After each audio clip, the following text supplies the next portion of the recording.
나는 얼마나 당신과 굳게 결합되어 있었을까요? 처음 만난 그 순간부터 나는 당신 곁을 떠날 수 없었습니다. 이 리본도 함께 묻어주십시오. 내 생일에 당신이 선물로 준 것입니다. 그런 물건들을 나는 얼마나 갖고 싶어 했는지 모릅니다. 이런 일들이 나를 여기까지 이끌어 주리라고는 생각조차 하지 못했습니다. 마음을 가라앉히세요. 부디 진정하세요. 탄화는 이미 장전해 놓았습니다. 시계가 지금 12시를 치고 있네요. 로테, 잘 있어요. 이웃사람 하나가 화약의 성광을 보았고 총소리를 들었다. 그러나 이내 조용해졌으므로 더 이상 신경을 쓰지 않았다. 다음 날 아침 6시에 하인이 등불을 들고 방 안으로 들어섰다. 베르테르는 피투성이가 되어 쓰러져 있었고 그 옆에는 권총이 뒹굴고 있었으며 피가 줄줄 흘러내리고 있었다. 로테는 초인종 소리를 듣자 온몸이 떨렸다. 그녀는 허둥지둥 남편 알베르트를 깨운 다음 함께 밖으로 나왔다. 하인은 소리내어 울면서 사건의 내용을 전했다. 로테는 정신을 잃고 알베르트 앞에 쓰러졌다. 의사가 왔으나 베르테르는 이미 손을 쓸 수 없는 상태였다. 맥박은 뛰고 있었지만 사지는 완전히 마비되어 있다. 오른쪽 눈 위에서 머리를 쏘았기 때문에 뇌수가 밖으로 퍼져나와 있었다. 베르테르는 아직도 숨을 쉬고 있었다.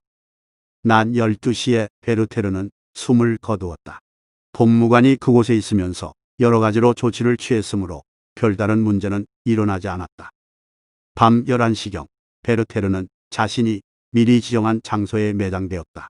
사내 아이들만 영구 뒤를 따라갔다. 알베르트는 로테의 아내가 염려스러웠기 때문에 장지로 갈 수가 없었다. 유해는 일꾼들에 의해 운반되었으며 성직자는 한 사람도 동행하지 않았다. 대기업 롯데의 어원이 로테입니다. 베르테르의 권총 자살 시도 후 정확히 한 페이지 뒤에 베르테르가 사망하고 베르테르의 사망 후 정확히 한 페이지 뒤에 서둘러 소설이 끝납니다. 500페이지의 방대한 분량에 비해 사망 이후의 분량이 정말 짧습니다. 당시 평민들이 접할 수 있는 대중매체라고는 소설이 전부였던 시대에 498페이지가량을 감정이입하면서 정독했던 젊은이들이 마지막 2페이지를 읽고 느꼈을 감정은 어떠했을까요? 원장님이 처음 이 소설 읽기를 마쳤을 때의 감정은 허무함과 먹먹함이었습니다. 당시 이 소설을 읽고 베르테르의 모습에 공감한 청년들이 소설 속에 나온 베르테르 옷차림까지 똑같이 하고 잇따라 권총으로 자살하는 일이 벌어지면서 베르테르 효과라는 말이 생기기 시작합니다. 즉, 모방자살, 동조자살, 자살 전염을 의미합니다. 현대에 이르러 베르테르 효과는 사회적으로 존경받거나 인기 있는 사람의 죽음, 특히 자살 소식에 심리적으로 동조하여 이를 모방한 자살 시도가 잇따르는 사회 현상을 말합니다. 동서양을 막론하고 대중매체가 발달한 20세기 들어 모방자살은 주요한 자살 원인으로 지목되고 있습니다. 그 사례로 유명인의 자살 후엔 자살 실행자가 늘어난다는 구체적인 통계가 많이 보고되어 있습니다. 자살을 금기시하는 상황에서 유명인의 자살 방법은 자살 희망자들에게 있어서 주요한 참고수단이 됩니다. 또한 유명인도 자살하는데 나도 와 같은 심리로 가족이나 친구에 대한 죄책감이 옅어질 수도 있습니다. 그렇다면 베르테르 효과, 즉 모방자살의 가장 큰 원인은 무엇일까요? 대부분 전문가들은 미디어의 은폐 집단을 지적합니다. 기자들의 통제되지 않은 보도 행태가 제2, 제3의 자살자들을 양산하고 있다는 것이죠. 그와는 반대로 미디어를 통해 모방자살을 사전에 예방한 사례도 있습니다. 미국의 전설적 록그룹 너바나의 보컬 커트 코베인이 향년 27세로 자살한 이후 모방자살을 우려했던 미국 정부는 MTV 방송사와 몇몇 다른 방송사를 통해 코베인이 자살한 저녁 자살 예방 프로그램을 보도하면서 자살하지 말라는 메시지를 반복적으로 보여주고 자살 예방센터의 전화번호를 알려주고 임상심리사의 면담을 프로그램에 포함하고 자살을 원하는 청소년들과 젊은이들의 문의에 상담해주는 전화 서비스를 운영합니다. 그 결과 이들 방송국이 서비스하던 지역에서는 베르테르 효과가 거의 나타나지 않았습니다. 현대인들에게 매체의 영향력이 얼마나 큰지를 알 수 있는 사례이기도 합니다. 그렇다면 베르테르 효과와 같은 모방적 행동이 나타날 때 우리 뇌에서는 어떤 일이 발생하는지 뇌신경학적으로 접근해 보겠습니다. 이탈리아의 신경심리학자인 리촐라티가 fMRI 실험을 통해 원숭이가 다양한 동작을 할 때 뇌의 뉴런이 어떻게 활동하는지를 관찰하던 중 매우 흥미로운 사실을 발견하게 됩니다. 한 원숭이가 다른 원숭이 또는 인간의 행동을 보고 있기만 해도 자신이 움직일 때와 동일하게 반응하는 뉴런들이 있다는 것입니다. 다시 말해, 직접 할 때인 직접 경험을 할 때와 직접 경험하지 않고 보거나 듣고만 있을 때인 간접 경험을 할 때 동일한 뉴런이 활성화되고 있다는 것입니다. 이 뉴런이 바로 거울 뉴런이며 뇌에서 모방을 담당하는 뉴런입니다. 거울 뉴런은 뇌의 어느 한 곳이 아닌 여러 곳에 분포되어 있습니다. 그러나 그 핵심적 기능은 동일합니다.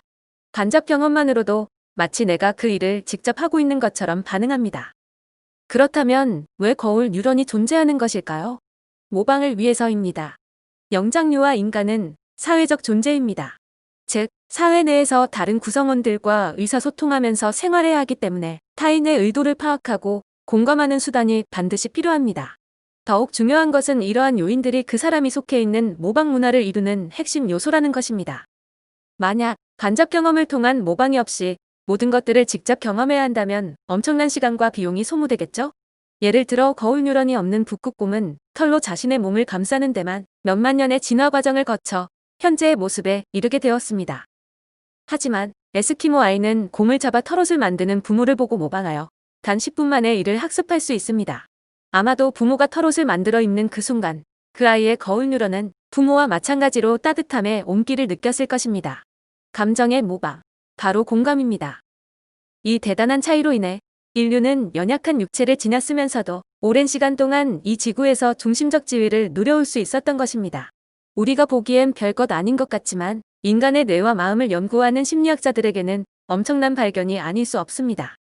인간이 왜 어떻게 지구상에서 가장 지적인 존재가 될 수 있었는가라는 질문에 본질적인 해답을 줄 수도 있기 때문입니다. 바로 공감을 통한 모방 능력 때문입니다. 타인의 의도를 전혀 파악하지 않는 사람을 우리는 자폐 환자라고 부릅니다. 뇌신경 과학자들에 따르면 자폐 환자들의 거울 뉴런은 거의 활동을 하지 않습니다.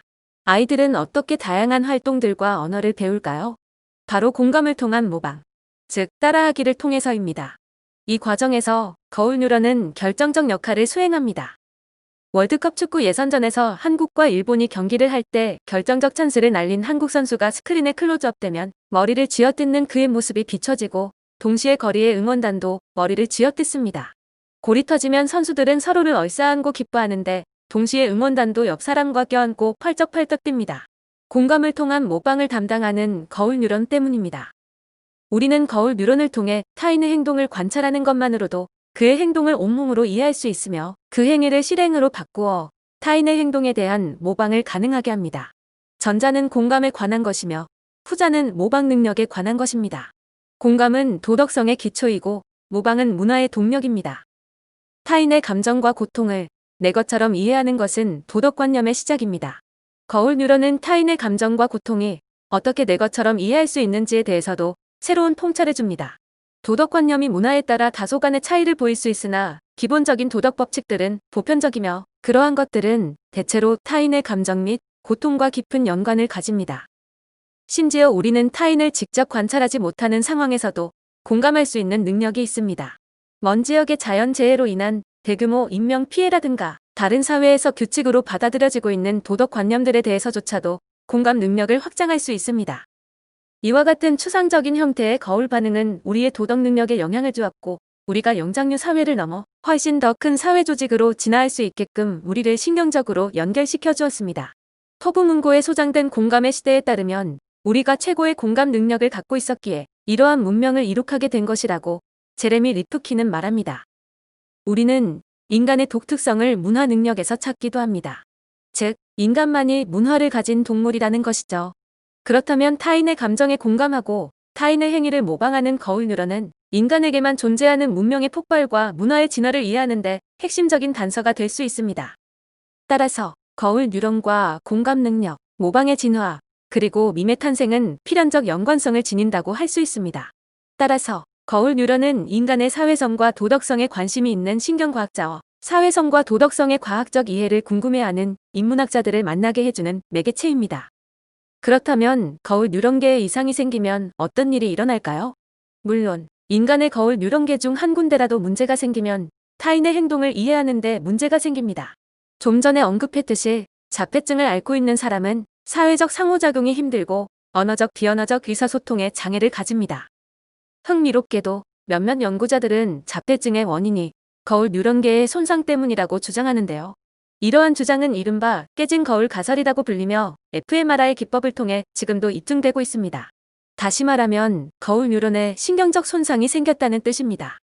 예컨대 감정적 표현을 관찰하고 모방하는 과제에서 자폐증을 앓고 있는 아이의 경우 정상적인 발달 과정을 거친 아이들과 비교했을 때 fMRI에서 두정엽 아랫부분에 약한 활성이 일어난다는 사실이 확인되었으며 증상이 심각할수록 활성화 정도가 낮아집니다. 두정엽의 아랫부분은 거울 뉴런 중 하나가 위치되어 있는 곳으로 알려진 부분입니다. 다음의 그림으로 굉장히 흥미로운 공부를 하고 마칠까 합니다. 별표가 표시된 세 군데가 현재 거울 뉴런이 있는 곳으로 알려진 부분입니다. 이 중 왼쪽 첫 번째 거울 뉴런만 공부하도록 하겠습니다. 왼쪽 첫 번째 거울 뉴런이 위치된 곳이 좀 전에 보았던 두정엽 하단부입니다. 왼쪽 핑크색으로 표시된 부분이 운동 영역이며 운동 영역 안에 거울 뉴런이 위치해 있습니다. 바로 이 점이 문제입니다. 젊은 베르테르의 슬픔을 읽은 청년들이 너무도 쉽게 모방 자살을 한 것은 거울 뉴런이 운동 영역에 포함되어 있기 때문입니다. 거울 뉴런에서 공감을 통한 모방 충동을 느낀 후 그곳이 운동 영역에 포함되어 있으므로 곧바로 행동을 취해버립니다. 아빠가 TV에 나오는 골프 선수가 스윙을 하는 것을 보시고 무의식적으로 따라하시는 이유도 이 때문입니다. 베르테르 효과의 인지적 근거가 바로 여기에 있습니다. 하지만 거울 뉴런이 운동 영역 내에 있지 않았더라면 그렇게 쉽게 모방 충동을 행동으로 실행하지 않았겠지요. 모방 후 바로 행동을 보이는 인간의 성향은 진화 과정에서 인간의 생존 능력에 엄청난 도움이 되기도 모방 자살처럼 해가 되기도 합니다. 그렇다면 모방 자살은 막을 수 없는 건가요? 한 가지 다행스러운 것은 비록 거울 뉴런이 운동 영역에 포함되어 있지만 거울 뉴런 왼편에 인접한 큰 노란색의 뇌가 전전두엽이라는 사실이며 전전두엽이 거울 뉴런 바로 옆에서 우리를 도와주기 위해 대기하고 있습니다. 전전두엽은 인간의 이성적 사고를 담당하는 부분입니다. 비록 자살 충동을 느껴 행동으로 옮기려는 욕구가 너무 강하더라도 조금만 더 참고 자신의 현실과 상황을 인지하고 사고하면 전전두엽의 이성적 사고가 우리를 구해주러 달려와 자살 충동을 억제하도록 도와줍니다. 앞으로의 인생은 지금의 시대보다 더 혼란스러워지겠지요. 가치관의 혼란으로 내가 가고 있는 길이 올바른 길인지 더욱더 알기가 힘들어지겠지요. 잠시의 고통으로 이 모든 힘든 상황에서 벗어나려는 충동을 느끼기도 하겠지요. 절대로 피한다고 인생이 끝나는 것은 아닙니다. 자살이 모든 것을 벗어나게 해주는 방편은 더더욱 아닙니다. 길은 반드시 있습니다. 그 길이 무엇인지는 알 수 없으나 적어도 우리의 이성은 자살이 그 길이 아니라고 말해주기 위해 바로 옆에서 기다리고 있습니다. 감성은 이성으로 제어해야 합니다. 인간은 생각하는 동물이며 신은 인간에게 이성적 능력을 주었습니다. 순간의 충동을 그 순간에는 억제하지 못하여 힘들겠지만 조금 더 생각해보면 더 나은 길이 있음은 분명한 사실입니다. Life goes on. Life goes on. Life goes on. Life goes on. Life goes on. Life goes on. Life goes on. Let's live on.